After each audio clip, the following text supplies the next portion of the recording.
Yes, this is the G Nurse coming to you live in my living room. Hey, not in the car again. But I wanted to come to you today and talk to you about high blood pressure. I've been talking in my vlogs over and over again about different things about blood pressure, but today we're going to talk about it straight up. It was in lieu of other things that could cause high blood pressure and the other things I've vlogged about. But I'm going to talk about blood pressure, things we can do to try to curtail having issues with high blood pressure. Number one, check the seasonings. If you happen to look on the back of a label of a seasoning and you see the letters MSG, MSG, or a long word that starts with the M that says monosodium glutamate, you do not want to buy that seasoning, put it back on the shelf. That ingredient is known to raise blood pressure, is also known to cause cancer. But with that seasoning though, it makes food taste really, really good.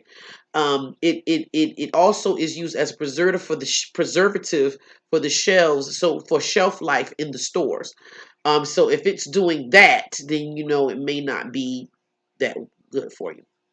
Okay, that's one thing. Check your labels.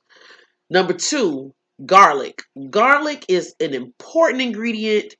In a lot of circles, they call it the cure-all.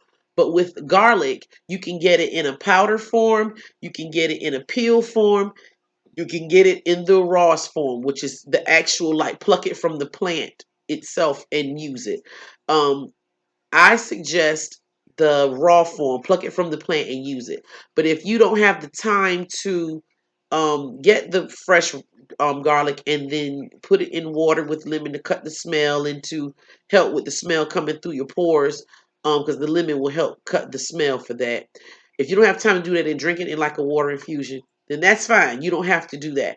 But you can get it in the pill form and then also in a powder form.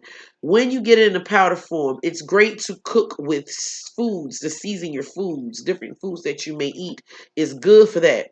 But make sure you don't do the mistake of getting garlic pepper and garlic salt. Garlic pepper and garlic salt have salt in them along with the garlic and therefore cancels the purities that would help lower your blood pressure. So you don't want to get garlic pepper or garlic salt. You want garlic powder. That helps really well with that. Number three will be red yeast rice. Red yeast rice is a rice that's found in Asia. We can get it here. It's very hard to find.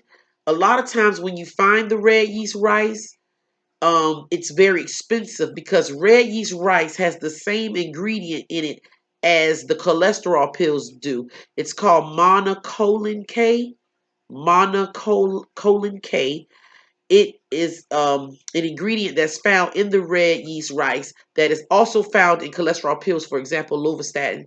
It's found in that as well, which lowers the blood pressure. And this is why it's so very hard to find in the States because um why buy the lovastatin or any of the other statins, why buy them when you can get the red yeast rice and you can enjoy the benefits of eating something healthy for you, tasting good, and it's going to benefit you by lowering your blood pressure. So just keep that in mind, red yeast rice.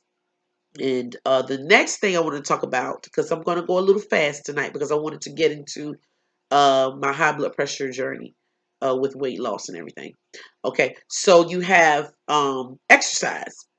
Exercise, there's no getting around it. There's no pill. Like I see some commercials that say, oh, just take this pill. You don't even have to work out. There's no secret to exercising.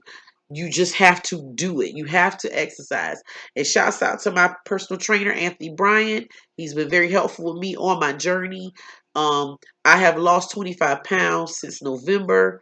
Thank you. Shout out to you, Anthony. So anyway, you have to exercise. With exercising with blood pressure, it helps to strengthen the contractions of the walls of the arteries and the veins, and it makes it for an easier process for when you're in a resting state because you have already exercised. It doesn't take as many contractions to push the blood through. Because of the exercising, it makes it easier to push the blood through, thus lowering your blood pressure because they're dilated and the blood doesn't have to work as hard. The last and final thing, which is also going probably in collabo with the exercise, is the weight loss. You must lose weight. When you lose weight, it decreases the work that the blood and the heart has to do to um, to keep your pressure in a normal range. It doesn't have to work as hard. When you lose the weight, it gives it more room to move. It makes it easier for you to do a lot of things with weight loss.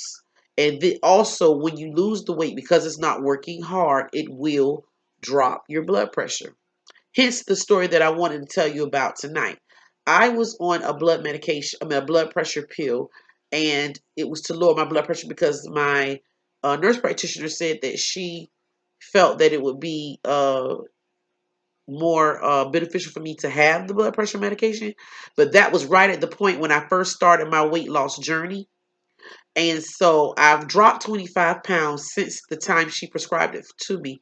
And I was on my way to work one morning and I almost passed out. I had to stop off to my nurse to the doctor's office. Instead of going to work, I went straight to my doctor's office and I spoke with them. I said, I need to see someone. And they did. They took me right in and they did my blood pressure, and my blood pressure was 90 over 58, which is for my height and weight at this time is really low.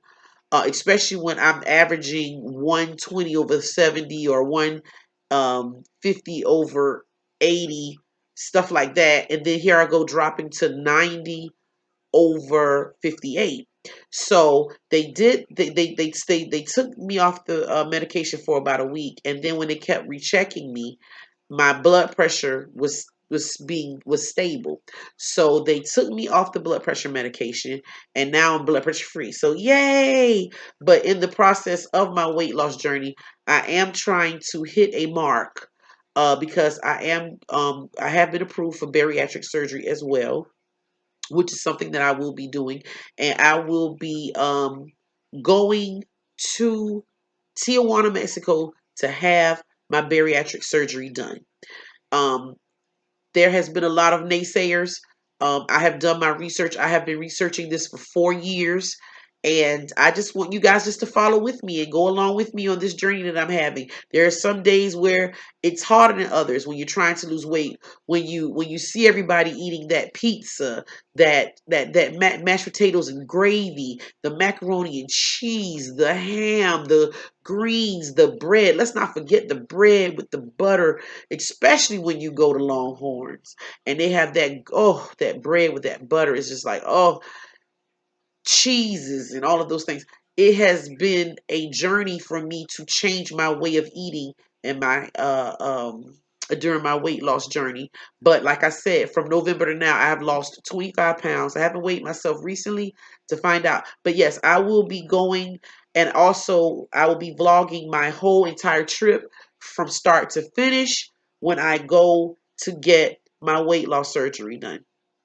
I'm going to get the gastric sleeve, and I'm going to go and from day one, walking out from day one all the way to the actual surgery, then after surgery and post op, I will be discussing those things with you and telling you what I'm going through and the stressors and the non-stressors and what makes me happy and what gets me sad, what taste buds have changed since I started the journey.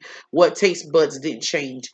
I wanted to just share that with you and let you know that a lot of people consider doing these things, but they don't want to do them. They think it's the easy way out. But I'm tired of the yo-yoing. I'll drop the 100 pounds and then it'll go back to status quo. I need a tool that's going to help me get it off and keep it off. And this is one of the ways that, like I said, I've been researching this for 4 years that would help me do that. So if you will join me, and maybe the next couple of days, maybe about the next 4 days, join me again because I'll start talking more about my diet regime, what I'm eating, what I'm not eating, what I'm staying away from. And like I said, I'm not eating after 6 o'clock anymore either. If I do have to have a snack of some sort, I will do celery. I might do a boiled egg or I may do 3 to 5 salty crackers with no salt on them with the peanut butter, a tablespoon of peanut butter, and I spread the tablespoon of peanut butter over the length of those crackers. I don't just get a tablespoon every time. But I wanted to just discuss that with you tonight. I wanted to let you know, let my viewers know that I didn't forget you guys. With the coronavirus and all the other things that's going on, I needed to be able to get that together and then come back and speak with you about the things that I'm planning on doing. So that's all my time for now. I want everybody to have a very good evening. And through all of this situation that we're going to, remember to remain auspicious. It's been nice. Coming speaking with the G nurse.